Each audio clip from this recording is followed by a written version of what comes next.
when going through our daily activities and tasks, we are either in one of the two states. The first state is the distracted state. It is actually a state where most of us are in most of the situations. We are constantly in this, we are very hypersensitive to the things happening around us. Information overload is normal here as we are constantly absorbing everything that is happening in our field of vision. In the second mode, however, it's called the flow state, which was actually discovered by a psychologist named Mihaly Csikszentmihalyi. Pardon me if I pronounce it wrong. Very hard to pronounce his name. Well, he founded this flow state that humans are able to enter this flow state, where it's also known as being called in the zone, or you could call it losing track of time. In this flow state is that experience when we are so hyper-focused and engaged in a task that we are currently doing that all your attention is towards it. Not in this state, you will lose track of everything happening around you and time as well. So why am I talking about the flow state? Well, actually, being in this state, being able to go into flow state often is actually found in research that it could, well, increase our life expectancy.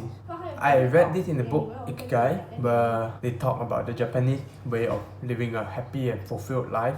Those Japanese people in Okinawa who are known to have the world's most centenarians, which are people who are more than 100 years old. One of the key things which they said help them live to this ripe old age is the ability to enter a flow state consistently. Now, actually, being in a flow state means that we are able to hyper-focus on the task at hand.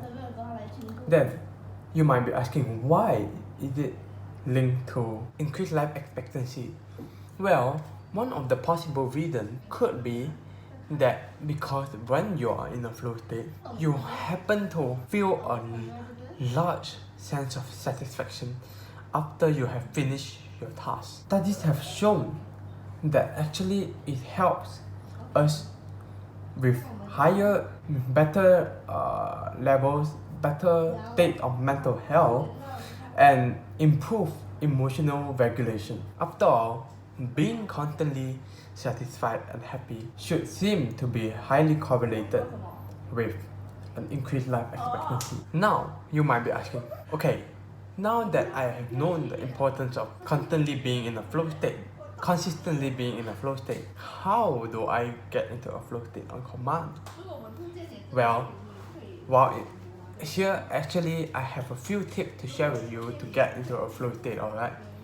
Now, number one, the most important is to eliminate any distractions. This means setting aside and turning off your phone or any other non-essential devices. If possible, I would highly suggest you not to use any electronic device unless it is absolutely essential for your particular work or task at hand. Now that you have eliminated all these distractions, you're 50% of the way there. The second key tip is actually to ensure your task at hand is not overly boring or overly challenging. Make sure that these tasks are actually sufficiently challenging that you are able to feel like your ability is being tested.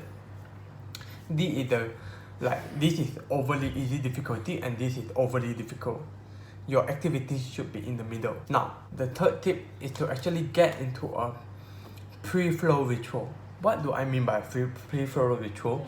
It's possibly something like listening to some relaxing instrumental music beforehand or during the task, or maybe you could meditate for 5 minutes before getting into this flow state. Yeah, these are actually some of the very beneficial tips which you can implement to get into a flow state. Now, here's actually a warning if you really want to implement this flow state into your daily life. If you are distracted by anything during this time of flow, be it a loud noise or any sort of form of distraction whatsoever, it actually takes like around 10 to 20 minutes to actually get back into that state of flow. Therefore, I highly suggest that all of you try your utmost best in reducing any possible chance of distraction, as even a second of distraction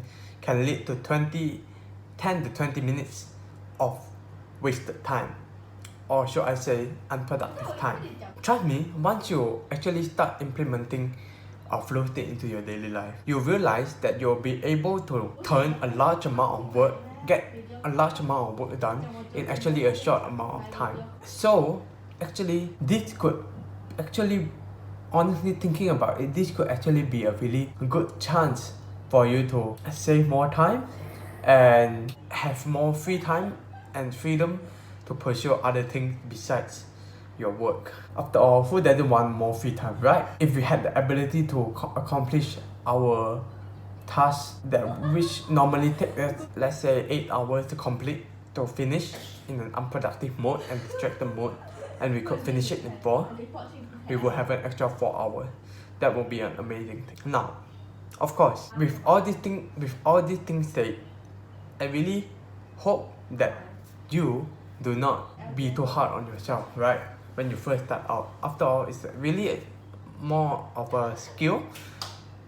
In my personal experience, in my first time implementing these tactics to get into a flow state, it was kind of challenging at first, but over time, the more I practice it every day, it eventually became more natural to me. So if you're starting out, don't be too hard on yourself. Good luck, and I hope you find this video, if you interesting. If you like it, click the like button.